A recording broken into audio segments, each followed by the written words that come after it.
Bonjour Amine et merci de nous rejoindre encore une fois pour ce regard de la science sur l'esthétique. Alors, Bonjour Marie et merci pour cette invitation encore une fois. alors ici, on a le beau temps qui commence à se profiler à nouveau à l'horizon et je me suis dit que c'était peut-être une bonne idée de parler du bronzage. Peut-être nous expliquer comment toi tu vois le processus du bronzage de la peau qui est tant apprécié et recherché. Et puis, on pourra du coup parler du nouveau produit qui est sorti chez Perform, qui est justement destiné à préparer la peau et à donner un bronzage plus joli. Alors, dis-nous un peu ce que toi tu penses de tout ça, s'il te plaît. C'est, c'est vrai qu'avant, c'est un excellent sujet. C'est vrai qu'avant la vidéo, on disait que ceux qui ont la peau plus claire, ils cherchent à bronzer et ceux qui ont la plus foncée, ils cherchent à devenir plus blancs ou plus clairs. Ce qui est quand même paradoxal. Donc, par rapport au bronzage, ce qui donne, c'est ce qui est bon, très connu maintenant et reconnu, c'est que ce qui donne la couleur de la peau, mais entre autres hein, la couleur de la peau, mais aussi la couleur des cheveux, c'est la mélanine, donc cette substance qui est synthétisée par les mélanocytes, euh, dont des cellules de la peau, qui synthétisent la mélanine à partir de la tyrosine, un acide aminé non essentiel qui intervient entre autres dans la synthèse des catécholamines, la thyroïde, etc., les hormones thyroïdiennes. Et donc ça intervient aussi dans la synthèse de la mélanine. C'est une transformation en quelques réactions en mélanine. Et donc cette mélanine, plus on en a, plus on a une peau qui est plus foncée. Moins on en a, plus on a une peau qui est plus claire.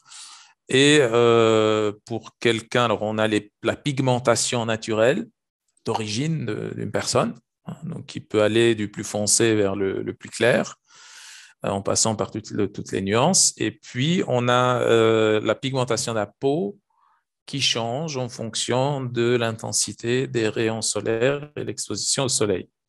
Donc là, ce qui donne ça, c'est principalement les rayons UV de type A, mais aussi les rayons de UV de type B aussi en partie.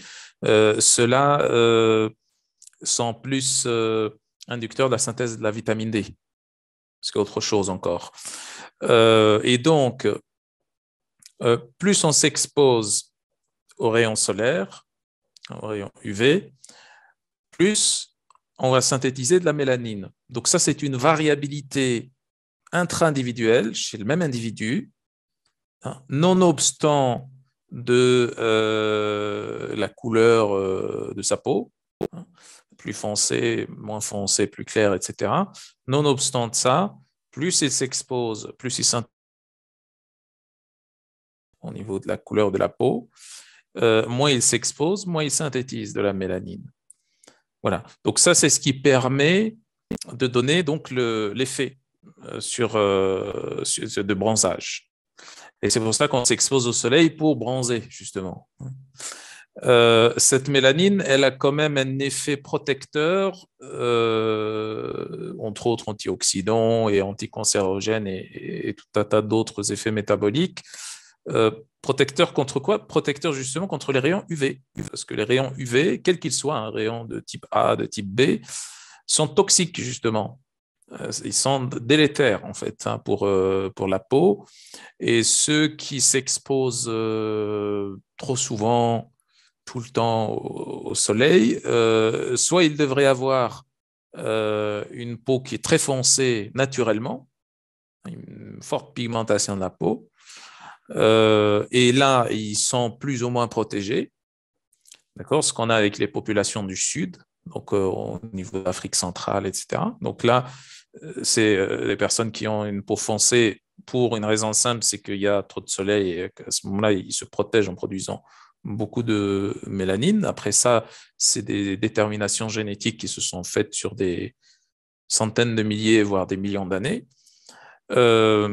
Soit il n'a pas une synthèse suffisante de mélanine, naturellement, et là, le risque de vieillissement de la peau, donc des dégradations par les radicaux libres qui vont être engendrés par ces rayons UV, va être plus important. Et peut-être aussi le risque de cancérogénèse qui va augmenter également, cancer de la peau.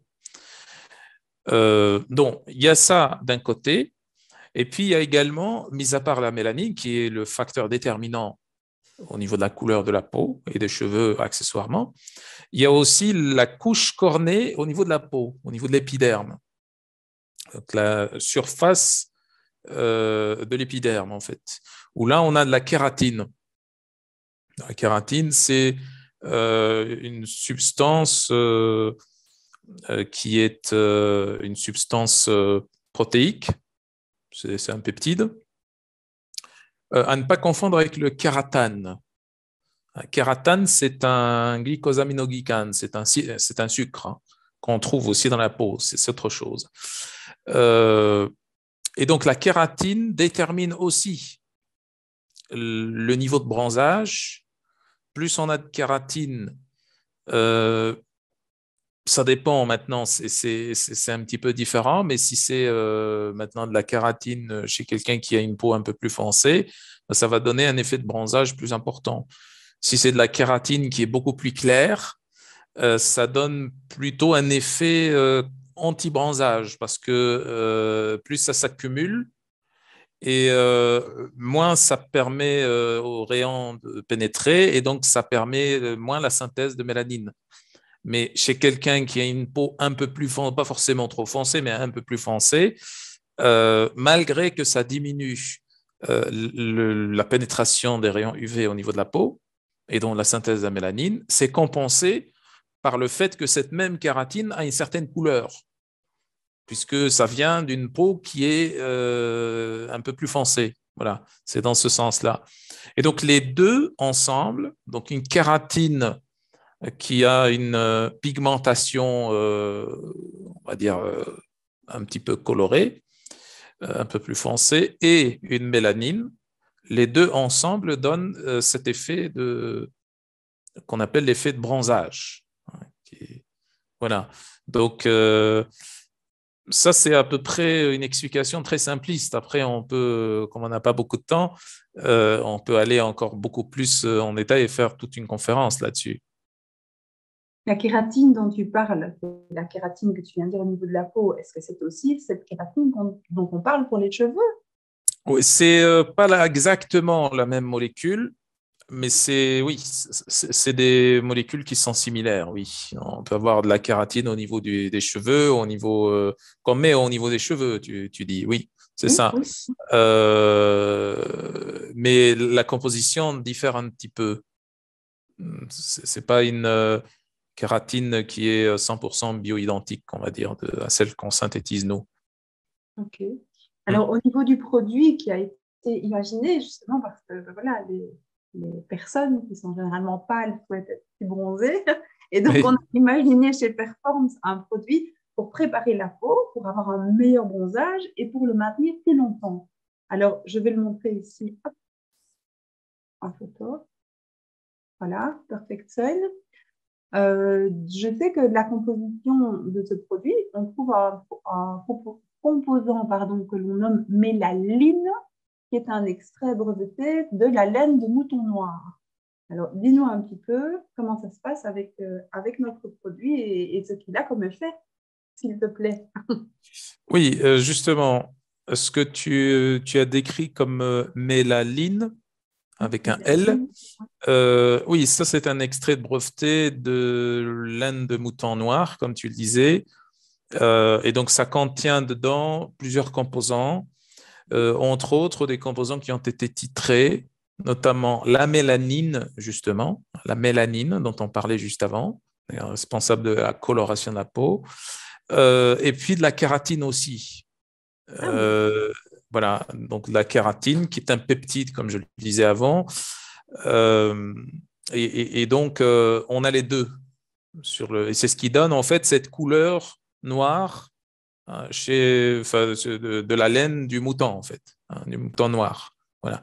Donc, c'est ces deux composants-là qui donnent ça. Donc, la mélanine qui contient de la mélanine et de la kératine vont améliorer à la fois la synthèse de kératine au niveau de la peau. Mhm. Donc ça, c'est d'un côté. Parce que étant un peptide, cette kératine va être dégradée naturellement dans le tube digestif. C'est un peu le même processus qu'on a avec le collagène aussi. Le collagène ne s'absorbe pas, une grosse molécule comme ça de collagène qui s'absorbe et qui circule dans le sang en tant que tel. Ça va se dégrader en acides aminés, ça va être absorbé, arriver au niveau du sang. Et puis, comme on a des acides aminés qui sont surreprésentés au niveau de cette molécule, eh bien, ces acides aminés vont améliorer la synthèse de cette molécule, la synthèse endogène. Et c'est exactement la même chose qu'on a avec la kératine. Pareil, donc ça va se dégrader, hein, comme n'importe quelle protéine, au niveau du tube digestif. Ça va s'absorber et les acides aminés, entre autres la cystéine, par exemple, qui sont surreprésentés dans cette kératine, vont stimuler la synthèse de kératine au niveau de la peau. On stimule notre propre processus. Exactement. C'est une production endogène. Ce qui n'est pas le cas avec la mélanine. Celle-ci est absorbée en tant que telle, directement. Absorption intestinale, passe par le foie, dans le sang, arrive au niveau de la peau et ça agit comme si c'était de la mélanine produite par nos propres mélanocytes. C'est une quantité de mélanine exogène qui se rajoute à la production endogène qu'on a de mélanine. C'est ce qui explique, j'imagine, le fait qu'après 10 jours de prise du produit, on voit un léger hâle arriver avec une exposition vraiment minimale qui n'est pas spécialement un soleil radieux, mais juste quelques UVA. C'est juste, c'est ça alors? Exactement, voilà, exactement. Donc il y a la kératine qui compense ça, qui est la kératine de laine de mouton noire, comme ce qu'on disait avant. Donc la kératine avec une certaine couleur plus foncée qui donne cet effet de bronzage. Et puis on n'a pas besoin de s'exposer trop, c'est-à-dire en termes d'intensité, en termes aussi de durée, aux rayons solaires ou aux rayons UV. Parce qu'on a déjà une certaine quantité de mélanine qui est là. Et on a cette synthèse de la kératine qui se met en place. Et les deux vont donner cet effet de bronzage qui est uniforme. Hein. C'est pas du tout l'effet qu'on peut obtenir avec certains produits, ça donne un effet de bronzage entaché, bizarre, un très mauvais bronzage. C'est pas du tout ça qu'on a, c'est très homogène. Pourquoi? Parce que ça vient pas de l'extérieur, justement. C'est pas une application à un endroit précis ou des endroits précis. C'est une synthèse endogène. Et la synthèse endogène se fait partout uniformément de la même façon parce que l'apport est systémique. Et donc, quand on dit de notre produit, donc il prépare mieux, parce que la peau va être plus facilement hâlée, facilement et avec très peu de soleil, mais aussi parce que si la mélanine se répartit mieux, j'imagine que la peau est mieux protégée aussi. Exactement. La mélanine, comme je disais, c'est un composé qui, à la base, fait pas pour colorer la peau, parce que ça, c'est un effet secondaire, on va dire, à son effet principal, qui est la protection de la peau contre les rayons solaires qui sont agressifs contre la peau. Les rayons solaires UV, hein, type A ou B, ça ne change rien. Il y a une certaine nocivité de ces rayons solaires, mais on s'est adapté en tant qu'être humain, on s'est adapté à cela en produisant justement cette mélanine qui est protectrice. Elle a pas mal d'effets, entre autres des effets antioxydants, anticancérogènes, etc., qui est protectrice de la peau. Et c'est ce que j'expliquais avant, et c'est ce qu'on discutait même avant de faire cette intervention, voilà, que plus nos ancêtres ont vécu dans un endroit où il y a trop de soleil, à ce moment-là, on aura une peau plus foncée, et l'inverse aussi est vrai. Si nos ancêtres ont vécu dans des endroits qui sont très faiblement ensoleillés, on aura plutôt une peau qui sera beaucoup plus claire parce qu'on n'a pas besoin de tant de mélanine. Mais autre chose aussi à mettre en... Parce que c'est pour ça que j'ai parlé avant de vitamine D, brièvement. Il faut mettre en balance la vitamine D et la mélanine. Si on a trop de mélanine, il nous faut beaucoup de soleil pour synthétiser de la vitamine D suffisamment. Mais comme on est exposé à beaucoup de soleil, donc on synthétise aussi plus de mélanine, donc c'est cohérent, hein, tu vois. Donc la personne qui est trop exposée au soleil, elle va synthétiser encore plus de mélanine, mais en même temps, elle synthétise plus de vitamine D, mais en même temps, cette mélanine empêche la pénétration des rayons UV au niveau de la peau, et donc ça diminue la synthèse de la vitamine D, donc c'est équilibré. Et une personne qui ne s'expose pas beaucoup au soleil va avoir moins de mélanine. En ayant moins de mélanine, elle est moins protégée, mais en même temps, elle ne s'expose pas trop au soleil, donc c'est cohérent. Et en même temps, elle doit avoir moins de mélanine pour absorber un maximum de rayons solaires, parce qu'il n'y en a pas beaucoup, pour pouvoir synthétiser suffisamment de vitamine D. Donc il y a une sorte d'opposition comme ça, mais de complémentarité aussi entre mélanine et vitamine D. Et donc il y a une protection de la mélanine. Et en même temps, il y a cet effet régulateur par rapport à la vitamine D aussi. Notre organisme est bien fait. Exactement. Ouais. On a la couleur de la peau qui correspond à l'endroit en vrai. Exactement, oui, tout à fait. Bien. Et on a aussi mis, je réfléchis, je pense que dans notre coffret qu'on a appelé Teint Allé, on a adjoint à Perfection l'huile, le produit dont on a parlé la dernière fois, qui est Miracle Oil, bourrache et onagre. Mm. Je me dire pourquoi on Oui. a mis deux produits ensemble, c'est juste pour que la qualité de peau soit... Oui, parce que pour optimiser la qualité de peau, on avait parlé de la bourrache et de l'onagre la dernière fois. Pour celles et ceux qui n'ont pas encore vu l'intervention là-dessus, vous pouvez revenir sur cette vidéo de la dernière fois. On a expliqué qu'il y a des oméga-6 dedans, bioactifs, notamment du GLA, de l'acide gamma-linoléique, et que ces oméga-6 améliorent l'hydratation de la peau, la qualité de la peau, la protection de la peau, voilà, la synthèse d'œstrogène qui va permettre de mieux régénérer la peau. Et donc, ça va dans le même sens, en fait. Voilà. Et donc, là, on obtient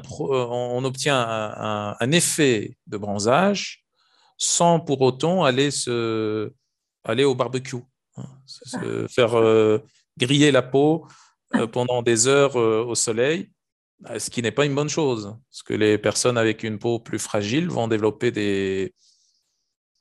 vont avoir à un moment donné une peau qui sera plus déshydratée, de moindre qualité, qui vieillit plus vite. Et ça va augmenter aussi le risque de cancer de la peau. Ça, il faut faire attention. Il y a des taches brunes parfois là qui apparaissent. Ça, c'est des cancers morts. On en avait parlé avant aussi. Voilà. Et donc, non pas seulement on n'est pas obligé de s'exposer trop au soleil, ce qui est une mauvaise chose pour la peau, mais aussi si on associe la bourrache au nagre, les oméga-6, ça permet encore d'optimiser la qualité de la peau et d'améliorer la régénération de la peau et mieux de la protéger. C'est ça. Et alors, on recommandait chez Perfection deux comprimés par jour, deux gélules par jour. Et en fait, après 10 jours, on voit déjà l'effet. Maintenant, il n'y a pas, si je me trompe, de contre-indication à poursuivre la prise de Perfection pendant l'année pour maintenir ce teint à lait qu'on a envie d'avoir ou pour garder une peau. Est-ce qu'il y a lieu de faire des fenêtres thérapeutiques avec Perfection? Oui, il faut faire des fenêtres. Le mieux, c'est de faire des fenêtres. Comme ça, il n'y a pas d'effet d'habituation déjà. Okay. OK. Ça fonctionne beaucoup mieux comme ça. Et puis, bon, c'est toujours bien de faire des fenêtres et surtout de faire ça sur les moments où on en a vraiment le plus besoin.